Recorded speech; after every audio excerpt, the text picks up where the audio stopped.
광야 같은 세상 주님만 의지합니다. 하나님, 우리 찬송 받으시고 큰 믿음, 은혜 이 시간 허락하셔서 그 은총을 받고 승리하는 삶, 새롭게 시작하는 복된 삶, 바로 여기가 되게 하여 주시옵소서. 부족한 종의 입술을 주님 홀로 주장하옵소서. 존귀하신 주님의 이름으로 기도 올려옵나이다. 아멘. 할렐루야. 네, 앞에 뒤에 분 사랑합니다. 축복합니다. 인사하세요. 네.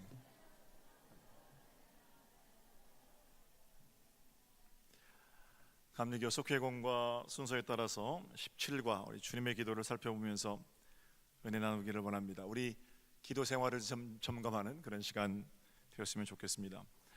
먼저 여러분께 제가 질문을 좀 드릴게요. 주기도문 그러면 어떤 생각이 가장 먼저 드십니까? 누군가 이렇게 예배하다가 하늘에 계신 우리 아버지시여 그러면 대부분은 아마 이제 예배가 끝나는구나, 그죠? 그렇게 생각들 하실 겁니다. 많은 교회에서 주기도문이 모임 또는 예배의 마침 기도 노릇을 하고 있습니다. 그 좋은 일입니다. 주님께서 가르쳐 주신 가장 완벽한 기도이기 때문에 그 예배나 또는 그 모임을 마치는 것으로 주님의 기도를 암송하는 것은 매우 좋은 일입니다. 우리 교회는 매주일 2부, 3부 예배 시간에 대표 기도가 끝나면 주기도문송을 암송하죠. 같이 노래 부르죠. 하늘에 계신 아버지, 그죠? 이것 역시 복된 일입니다. 곡을 붙여 올려드리는 동안 그냥 말로 읊조리는 것보다 조금 더 가깝게 그 고백의 의미를 생각해 볼 수 있기 때문입니다. 그런데 이렇게 좋은 일인 주기도문 암송 또는 주기도문 노래들이 우리의 마음을 담아서 고백하지 못한다면 100번 암송하고 1000번 암송해도 그건 중언하고 부언하는 기도가 될 수 있습니다.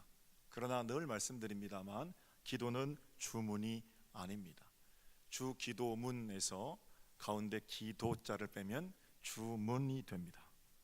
기도의 정신, 마음을 다해 엎드리는 진정성을 빼놓으면 기도는 주문으로 전락한다라는 겁니다. 이런 이해가 좋겠어요. 요즘은 가정들마다 집에 현관에 들어갔을 때 번호키 쓰잖아요. 비밀번호를 알면 그 집에 누구든지 들어갈 수 있습니다.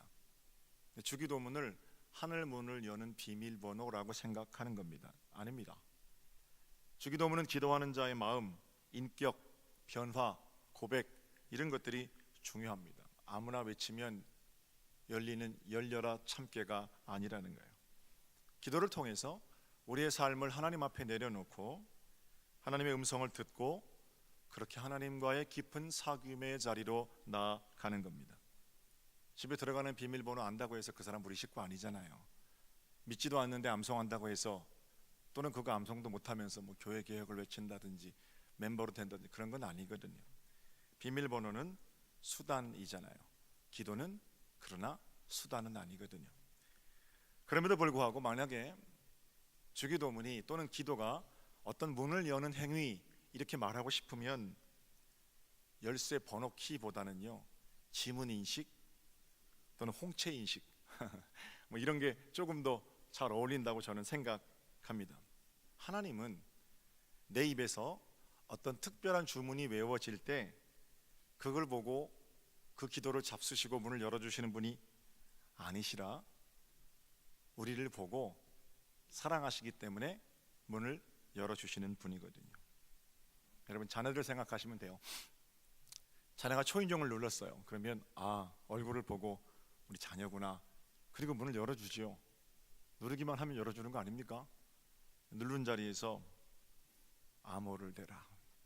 암호를 대기 전에는 절대 문 열어준다. 그러는 부모가 어디 있어요? 그러니까 주기도문이 무슨 암호, 비밀스러운 문을 여는 열쇠 이런 게 되면 곤란하다는 겁니다. 어떤 기도가 중요합니까? 긴 기도가 중요합니까? 짧은 기도가 중요합니까?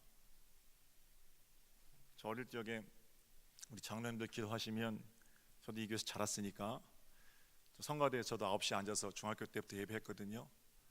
요즘은 뭐 그렇지 않습니다만 어떤 장로님들은 기도가 너무 길어가지고요. 제가 하나님 아버지 감사합니다 하고 시작하신 기도를 시작하면서 잠깐 졸기 시작했는데 한참 졸다 깼는데도 아직 기도가 안 끝난 경우도 있어요. 긴 기도, 10분 이상 되는 기도 별로 안 좋잖아요.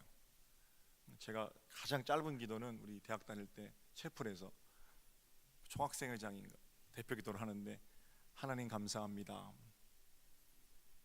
예수님의 이름으로 기도합니다, 그리고 끝난 적도 있어요. 너무 긴 기도, 너무 짧은 기도.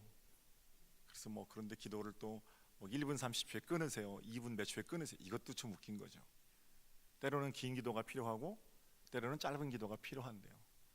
어쨌든 기도의 어떤 양, 기도의 길이, 그것과 진정성도 비례하는 건 아닌 것 같고요. 어떤 기도가 새벽 기도가 좋습니까?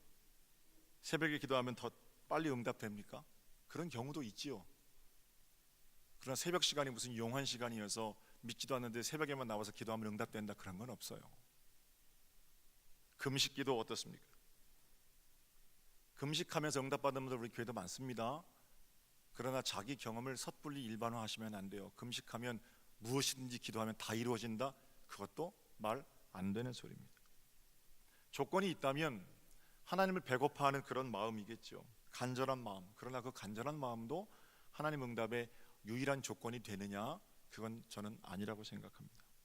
안 되는 일을 새벽마다 와서 떼쓴다고 해서 해주시는 건 아니거든요. 하나님, 원수의 성문에 포화를 퍼부어주세요. 하나님, 저 사람 때문에 못 살겠어요, 좀 죽여주세요. 그런 기도 하나님 들어주시겠습니까? 아무리 새벽마다 와서 때를 쓸고 기도해 보세요. 그런 기도 들어주시나? 그런 기도는 응답 안 되는 기도입니다. 응답되죠? 안 된다, 이렇게 응답되는 거예요. 오히려 기도 가운데 답답한 마음으로 엎드렸을 때 그 사람 눈에 있는 티가 아니라 내 눈에 있는 들보를 보게 되고, 그 들보가 빠지는 것으로 하나님, 이렇게 당신의 일을 이루어 가시는군요, 기도하게 되는 깊이 있는 하나님과의 사귐의 지경. 그런 게 하나님께 기도하는 자의 즐거움 아니겠습니까? 이기적인 거 가지고 계속 떼쓰면 우리 하나님 마음 아프게 할 뿐이죠. 기도에 대해서 서론 이 정도로 하고요. 오늘은 6가지 짧게 생각해 볼게요. 그러면 좋은 기도는 어떤 기도인가? 우리 주님께서는 우리에게 어떻게 기도하라고 하시는가? 첫 번째 대목이 어떻습니까? 하늘에 계신 우리 아버지여, 이렇게 시작하죠. 원문에는 바테르 이렇게 부르면서 시작합니다. 아버지. 본문 9절을 볼까요? 9절. 그러므로 너희는 이렇게 기도하라. 하늘에 계신 우리 아버지여, 이름이 거룩히 여김을 받으시오며. 함께 한번 해볼까요? 하나님 아버지. 할렐루야. 네. 이거 하나만으로도 충분합니다. 아버지 하고 부르는 순간 우리는 하나님과의 관계 속으로 들어가는 겁니다. 기도는 아버지 이렇게 부르면서 하나님과 사귀는 깊은 사귐입니다. 제가 오늘 예배 마치고 네팔에 또 갑니다. 이제 비전 월드 미션이라는 프로그램 촬영하러 가는 거거든요. 사실 네팔에 저희 교회가 처음 사역을 시작한 것이 2007년인데 거기 소망의 집을 운영하시는 선교사님 동부인, 그 동부인들의 열정에 우리 감독님하고 장로님들이 이제 감동받으셨어요. 그래서 그 일을 시작하게 된 겁니다. 지금도 250명 또 300명 때로는 고아들의 아버지로 사시는 분들이신데요. 여기서 부부가 아이를 낳으면 내 자식 키우느라고 네팔 고아들 잘 돌보지 못하실까 봐 한국에서 전부 아이 안 낳게 하는 수술 그거 다 마치고 네팔에 그분들 들어가셔서 사역하셨습니다. 벌써 오랫동안 사역하셔서 소망의 집은 굉장히 유명한 그러한 사회복지기관, 또 하나님께서 주시는 그런 기관이 되어 있는데요. 한국에 나오셔서 지금도 한국에 이제 20년 넘게 그 일을 하셨으니까 한국에 들어와 있는 네팔 노동자들 또 같이 소망의 집에 자란 식구들이 엄마 아빠 찾아서 인사하러 온다고 그러더라고요. 지금 우리는 이제 고아원 사역이 아니라 신학교 사역에 사실은 집중하고 있습니다만 그분들의 헌신과 노력이 토대가 된 것인 것은 틀림없습니다. 가끔 저는 이런 생각도 합니다. 저렇게 한평생 멋있게 고아들의 아버지로 어머니로 사시는 분들도 계신데 나는 어떤가? 딸 하나 아들 하나 있고 아프리카에도 딸 하나 제가 있어요. 에밀리 치종고라고. 2번 만나고 왔고 지금도 시간 있을 때 기도하는, 또 무릎 꿇고 기도하는 그런 딸이기도 합니다. 더 많은 아이들의 아버지가 될 수 있는 길은 없을까? 이런 생각합니다. 그러면서도 여전히 나는 내 자식에게만 좋은 아버지가 되려는 것은 아닌가?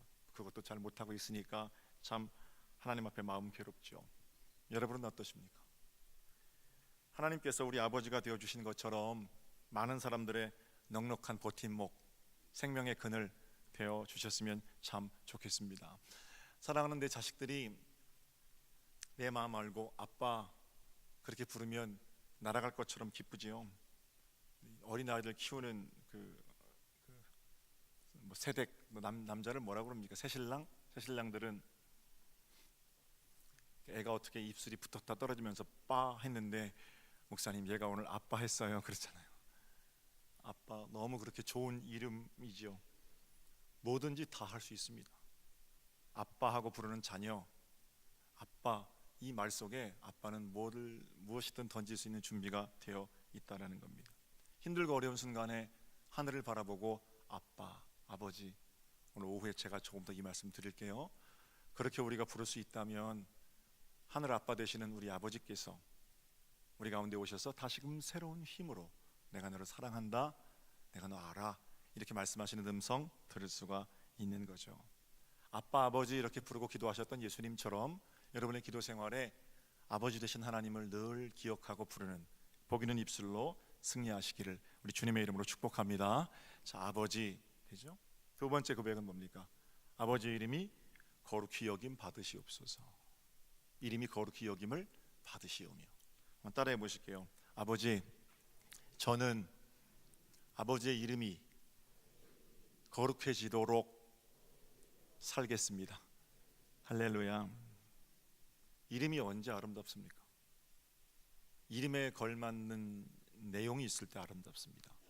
이름을 명이라고 하고 내용을 실이라고 하면 명과 실이 상부할 때 비로소 존재는 아름다워지는 거죠. 집은 사는 곳 아닙니까? 그러니까 집이라는 이름에 어울리는 실은 거처입니다. 그런데 사는 곳을 넘어서서 그 집이 사는 것, 팔고 사는 물건이 되면 재테크, 부동산 이렇게 포장되어 있습니다만 그 과도하면 죄지요. 추해지는 겁니다. 그거 쫓아가다가 명과 실이 상부한 것이 아니기 때문에 그렇습니다. 음식이라는 이름은 먹고 배부르고 우리를 살게 하는 생명의 공급이라는 실이 있어요. 음식 자체가 목적이 되어서 과도하게 먹는다든지 과도하게 먹지 않는다든지 이것도 명과 실이 상부한 게 아니거든요. 과도하게 먹는 것은 식도락, 과도하게 먹지 않는 것은 다이어트, 여러 가지 이름으로 포장되어 있습니다만 여전히 음식은 우리에게 생명을 공급하는 원인이라는 실이 명에 합할 때 아름답다라는 것. 그리스도인, 하나님을 아버지라고 부를 수 있는 하나님의 자녀 명이 있잖아요.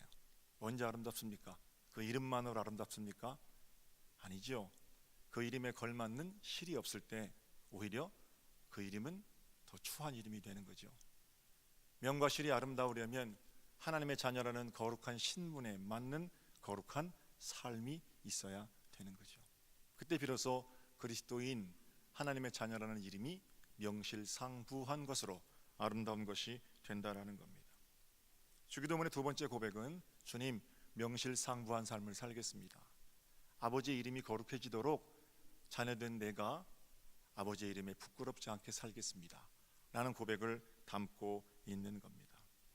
시편 23편에 우리가 잘 아는 말씀 오늘 교독으로 낭독했는데 여호와께서는 자기 이름을 위하여 우리를 의의 길로 인도하시는 분이십니다. 역사상 2000년 동안 우리 주 예수 그리스도의 이름으로 죽을 자들이 일어난 것이 기독교의 복음의 핵심적인 메시지이기도 합니다. 아름답고 영화로우신 하나님의 이름, 우리 구주 예수 그리스도의 이름, 그 이름에 걸맞는 복 있는 삶, 그 삶을 통해서 다시 아버지의 이름이 거룩하게 여김 받으시는 복된 지경을 이번 한 주간 살아내시기를 우리 주님의 이름으로 축복합니다. 자, 세 번째 얘기죠. 나라가 임하시옵고, 하나님의 나라가 이 땅 가운데 임하기를 원합니다. 다시 한번 따라해 볼게요. 이 고백은 어떤 고백이냐면 저는, 따라하세요. 저는 하나님의 다스리심을 받겠습니다. 할렐루야. 하나님의 나라가 어디입니까? 하나님의 다스리심을 받는 자리가 하나님의 나라입니다. 아무리 하고 싶어도 하나님이 안 된다, 그러면 내려놓는 것이 하나님의 자리이고요, 하나님의 나라이고요. 아무리 가기 싫어도 주님께서 가라 그러시면 하나님 다스리심을 받는 자니까 일어나는 자리가 바로 하나님의 나라입니다. 우리 가까이 미군 부대가 있죠. 그 안에 들어가면 그 한국 영토지만 한국 아니잖아요.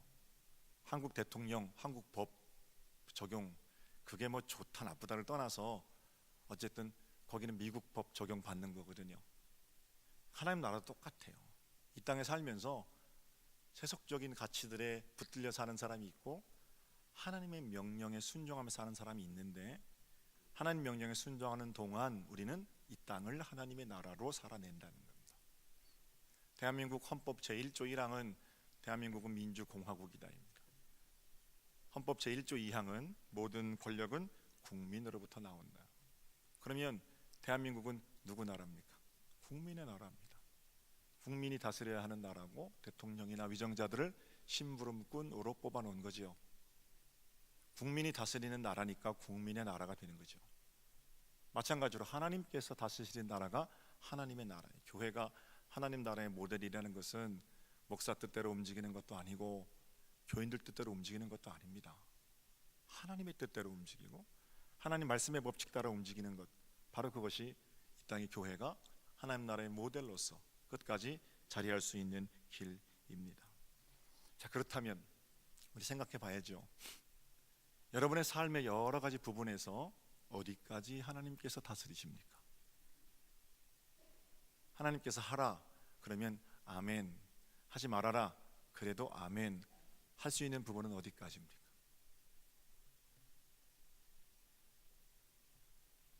네 인생 어느 때 제일 행복했습니까? 수많은 믿음의 사람들이 하나님의 다스리심을 받을 때 내가 가장 행복했습니다라고 고백하는 건 그저 괜한 소리가 아니죠. 우리 기도할 때 하나님의 나라가 이 땅 가운데 임하기를 원합니다 라고 기도하면서 우리의 삶의 구석구석이 하나님의 다스리심으로 회복되는 복된 역사가 이번 한 주간 여러분의 것이 되시기를 우리 주님의 이름으로 축복합니다. 자, 이제 다 왔어요. 네 번째, 일용할 양식을 주시옵고. 다시 한번 따라해 볼까요? 하나님, 욕심 부리지 않고 살겠습니다. 할렐루야. 목회하면서 제일 많이 듣는 거짓말이 있는데, 목사님 지금은 힘들지만 나중에 돈 많이 벌고 건강해지면 그때 봉사할게요. 나중에 애들 크면, 나중에 합격하면 그때 열심히 봉사할게요.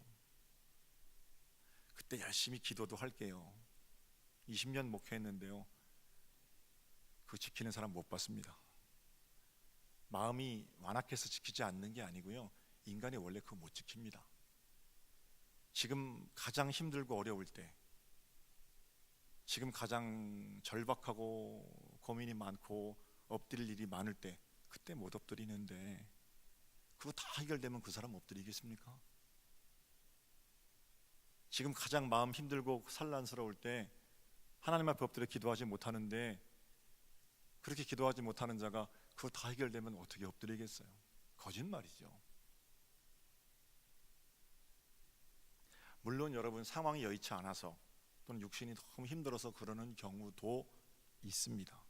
너무너무 가슴 아픈 사연들, 우리 교인들 가운데 질병의 문제로 힘들어하시는 분들, 뭐 생각만 해도 눈물이 앞을 가리는 그런 구구절절한 모습들도 많죠. 그런데 믿음 있는 사람들은 그러면 그럴수록 더 바짝 엎드립니다. 뭐 예배당 잘 출석한다는 그런 얘기가 아니에요. 하나님과 친밀하게, 하나님 어떤 일을 하려고 하세요? 그렇게 물으면서 하나님께 나아간다는 겁니다. 그런데 사실 온통 관심은 자기 먹고 사는 일이어서, 하나님 이것만 해결해 주시면 내가 잘할게요, 뭐 이런 잘못된 서원을 하는 태도, 하나님과 그 문제를 놓고 딜하려는 태도 있잖아요. 이번에 우리 아이 합격만 시켜주시면 내가 봉사할게요. 그럼 100% 거짓말이에요. 이번 계약만 잘 처리해 주세요. 그럼 제가 하나님께 열심히 봉사하겠습니다. 이렇게 기도하는 사람치고 잘 되어서 봉사하는 걸 보질 못했어요. 청년들 제가 참 많이 사랑했거든요. 지금도 사랑합니다만 결혼만 하면 성실하게 주님의 일을 감당하겠습니다. 얼마나 예배당에 나와서 열심히 신앙생활 하는지 몰라요. 결혼하려고. 그리고 정말 믿음 좋은 사람을 만나서 결혼했어요. 안 보여요. 그리고 나서 합격하고 열심히 하겠다는 사람, 애들 키우고 열심히 하겠다는 사람 참 많이 속았거든요. 그럼 언제 하는 겁니까? 지금 하는 겁니다. 지금 내 인생이 가장 바쁘고 힘들 때 이 정도 하고요. 양식에 대해서도 마찬가지예요. 일용할 양식을 주세요. 이 기도는 양식 자체에 대한 기도가 아닙니다. 하나님 일단 창고에 가득 채워주세요. 그러면 제가 그거 가지고 이웃에게 헌금도 하고 돕기도 하고 그렇게 멋지게 살게요. 아니라니까요. 주님께서 그렇게 기도하라고 가르치신 게 아니에요. 이 구절의 핵심은 양식의 많고 적음이 아니라 날마다 일용할 양식을 허락하시는 하나님을 바라보며 살겠습니다. 이제까지 나를 독수리 날개로 업어오시고 여기까지 일용할 양식으로 먹게 하신 하나님을 내가 기뻐합니다. 이런 기도예요. 물론 사람은 양식 없이는 못 살죠. 그러나 더 분명한 사실, 양식만 가지고도 못 살아요. 일용할 양식에 감사하는 마음이 천국을 빚는 마음입니다. 여러분 이미 천국을 살 수 있으세요. 일용할 양식으로 감사하는, 욕심에 붙들려서 매일 마음 괴롭고 조급해하는 것이 아니라 내게 주신 것으로 하나님께 올려드리는 축복, 감사의 노래가 여러분들의 것이 되시기를 우리 주님의 이름으로 축복합니다. 자, 다섯 번째, 용서를 구하는 기도입니다. 저 학창 시절에는요 홍콩 영화 굉장히 유행이었습니다. 영웅본색, 첩혈상음, 흰 롱코트를 입고 나와서 선글라스 끼고 성냥 하나만 입에 물으면 너무너무 멋진 그런 중국 홍콩 배우들이 있었어요. 그 영화, 헐리우드 영화, 홍콩 영화의 대부분 주제가 뭐냐면 권선징악입니다.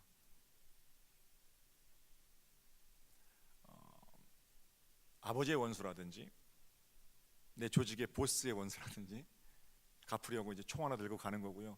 그렇게 총을 맞아도 죽질 않아요. 그리고 마지막에 원수의 머리에 방아쇠를 당김으로 속이 후련해지는 그런 영화. 십자가 위에서 예수님께서 보여주신 것은 권선징악이 아닙니다. 아니 이면의 권선징악이겠죠. 남을 죽임으로 내 속이 후련해지는 것이 아니라 그 모든 죄를 담당하고 그분이 돌아가심으로 우리가 하나님의 자녀가 되었다는 겁니다. 만약에 헐리우드나 홍콩 영화의 주제처럼 십자가의 완성이 된다면 마지막에 숨이 넘어가기 전에 하늘의 군대가 나타나서 돌아가는 것들을 전부 쏴 죽이고 그리고 나서 영화가 끝났어야 맞지요.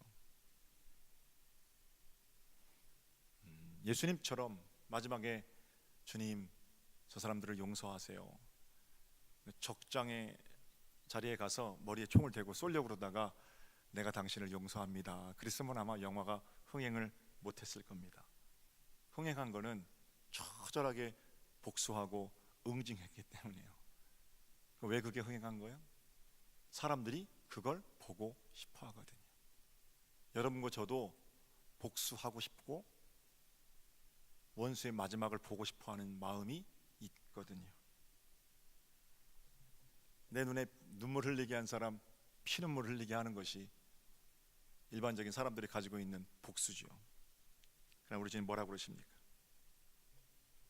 우리가 우리에게 죄 지은 자를 사하여 준 것 같이 우리의 죄도 용서받기를 원합니다. 이렇게 기도하라고 그러시잖아요. 저는 이 입술의 기도가 하나님 앞에 부끄러운 기도가 되지 않기를 바랍니다. 그러려면 내게 죄 지은 사람들을 용서해야죠. 그 진짜 어려워요. 그러나 미워하지 않는 것으로부터 시작할 수 있어요. 하나님께서 괜찮다고 하시면 괜찮은 게 믿어져야 용서할 수 있는 겁니다. 우리 힘으로는 참 어렵습니다. 이런 생각해 보세요. 하루에 한 가지씩 죄를 짓는다면 1년이 365일이니까 365가지 죄를 짓잖아요. 1년만 해도 이렇게 말씀드리는데 목사님 저는 하루에 한 가지 죄도 저지르지 않아요. 자주제 파악 못하는 거예요 아직도. 최소한 하루에 한 가지 이상은 죄를 짓잖아요. 저나 여러분이나. 그러면 365가지 죄가 1년, 10년이면 얼마입니까? 3650가지잖아요. 죄 가지고는 하나님께는 못 들어간다면서요. 물론 예수 그리스도 보혈로 그 죄가 다 용서받았지만 최소한 우리는 그 죄가 용서받기 전에 지난 10년간 전과 3650범이거든요. 하나님께서는 그렇게 우리 죄를 말끔하게 용서하셨기 때문에 우리가 하나님의 자녀가 되었잖아요. 그거 기억하면, 십자가 바라보면 우리가 우리에게 죄 지은 자에게 어떻게 할 수 있어요?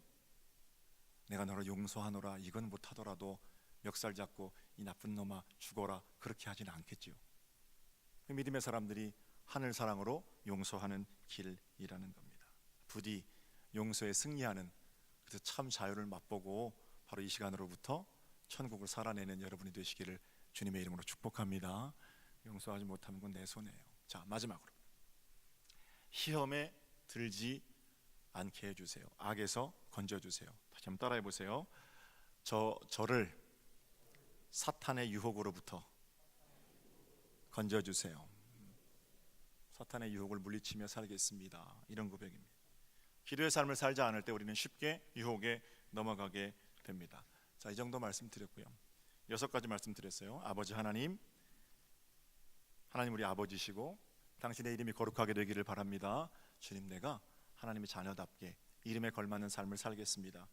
나라가 임하시오며 주님의 나라, 주님의 다스리심을 받으며 살겠습니다. 일용할 양식을 주세요. 주님, 욕심 부리지 않고 살겠습니다. 우리가 우리에게 죄 지은 자를 사해 준 것 같이 주님, 용서하며 살겠습니다.